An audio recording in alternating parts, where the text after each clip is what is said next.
السلام علیکم ورحمۃ اللہ وبرکاتہ۔ نحمد و نصلی علی رسول الکریم، اما بعد فاعوذ باللہ من الشیطان الرجیم، بسم اللہ الرحمن الرحیم۔ آج دوبارہ آپ کے سامنے حاضری ہوئی ہے اس ٹاپک کے ساتھ کہ جیسے گزشتہ درس کے اندر، درس الاول کے اندر ہم نے حاضہ کا ٹاپک ڈسکس کیا تھا۔ آج ہم لوگ حاضہ کے اندر آگے بڑھتے ہیں اور اس کی کچھ مثالیں بھی آپ کے سامنے پچھلے درس کے اندر واضح ہو چکی تھیں۔ آج ہم اگلے درس کے اندر آگے بڑھتے ہیں کہ اگر حاضہ اسم اشارہ کے ساتھ ہم لوگ حمزہ کو لگا دیں، جیسے حمزہ انٹروگیٹو کے اندر سوالیہ جملہ جسے کہتے ہیں، تو ہم اس کو کیسے پڑھیں گے؟ مثلا اگر ہم اردو کے اندر کہتے ہیں کیا یہ کتاب ہے، جیسے کل میں نے آپ کو مثال دی تھی کہ یہ کتاب ہے، تو میں نے بتایا تھا یہ کتاب ہے کا مطلب حاذا کتاب، اس کو کنورژن ٹو عربک لینگویج اس طرح کیا جائے گا، حاذا کتاب۔ اگر اسی حاذا کے ساتھ ہم استفہام لگا دیں، مطلب کیا ہے جی؟ حمزہ جیسے میں نے آپ کو کل بتایا تھا، ہر چیز کی کہ دو چیزیں لازمی ہونا چاہیے ہر چیز کے لیے، ایک اس لفظ کا معنی، اس حرف کا معنی، اور دوسرا اس کا نام۔ تو جیسے میں نے آپ کے سامنے عرض کیا حمزہ، تو حمزہ کا مطلب کیا ہوتا ہے جی؟ کیا۔ حمزہ کا مطلب ہوتا ہے کیا، اور یہ سوالیہ انداز میں استعمال ہوتا ہے۔ جیسے میں کہتا ہوں کیا یہ کتاب ہے، تو مطلب احاذا کتاب، کیا یہ کتاب ہے۔ تو حمزہ کا سب سے پہلے مطلب ہم لوگ سمجھ لیں، حمزہ کا مطلب ہے کیا، سوالیہ انداز۔ اور اس کا نام کیا ہوتا ہے؟ اس کو استفہام کہتے ہیں، اس کو کہتے ہیں استفہام۔ استفہام کے اندر بعض کلمات لغت کے اعتبار سے، قواعد کے اعتبار سے زائدات ہیں اور بعض بیچ میں صحیح کلمات ہیں۔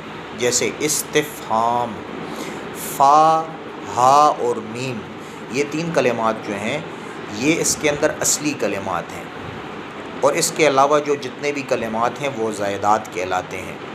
اگر ہم فا، ہا اور میم لے لیں تو اس کا مطلب ہے، اگر اس کو جوڑ دیں فا، ہا اور میم کو، تو فہم نکلتا ہے۔ اس سے فہم کہتے ہیں سمجھ کو کہتے ہیں۔ مطلب اگر ہم جہاں پہ حمزہ لگائیں گے تو گویا کہ مخاطب سے ہم، جو سامنے والا ہمارے سامنے ہے، اس کے سامنے ہم اس کو کہتے ہیں کہ اب آپ مجھے بتائیں کہ کیا احاذا کتاب، کیا یہ کتاب ہے، مطلب آپ مجھے سمجھائیں اس بات کے اوپر، میں آپ سے فہم طلب کر رہا ہوں، سمجھ طلب کر رہا ہوں کہ آپ مجھے سمجھائیں کہ کیا یہ کتاب ہے۔ اور جیسے میں نے آپ کے سامنے عرض کیا کہ اس کے دو چیزیں ہوں گی اس کے اندر، استفہام، فہم ہم نے الگ کیا، سمجھ، اور استفہام، ٹھیک ہے جی۔ حمزہ، الف، سین، تا اور الف آخر میں، یہ جتنے بھی کلمات ہیں یہ زائدات ہیں۔ اس کے اندر ہم لوگ معنی طلب کرنے کا لیں گے۔ استفہام کا مطلب یہ ہے کہ فہم کو طلب کرنا، فہم کو مانگنا سامنے والے شخص سے۔ جیسے کیا یہ کتاب ہے، احاذا کتاب، کیا یہ کتاب ہے۔ جیسے کہ دوسری مثال آپ لے لیں، فار ایگزامپل احاذا کرسی، کیا یہ کرسی ہے۔ اسی طرح ہم لوگ اور کسی چیز کی وہی جو مثالیں کل میں نے آپ کے سامنے پہلے درس کے اندر ذکر کی تھی، تو آج بھی اگلی مثالیں اسی سے ریلیٹڈ کر دیتے ہیں۔ احاذا سریر، کیا یہ چارپائی ہے۔ احاذا مکتب، کیا یہ ڈیسک ہے۔ احاذا باب، کیا یہ دروازہ ہے۔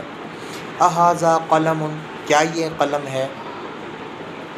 تو یہ تمام چیزیں جتنی بھی ہیں، یہ سوالیہ انداز، جب بھی ہم استفہام کو حمزہ کو شروع میں لائیں گے، حاذا اسم اشارہ سے پہلے، تو ہم اس کو کہیں گے کہ احاذا بیت، مطلب کسی سے سوالیہ انداز کے اندر ہم لوگ حمزہ لگاتے ہیں۔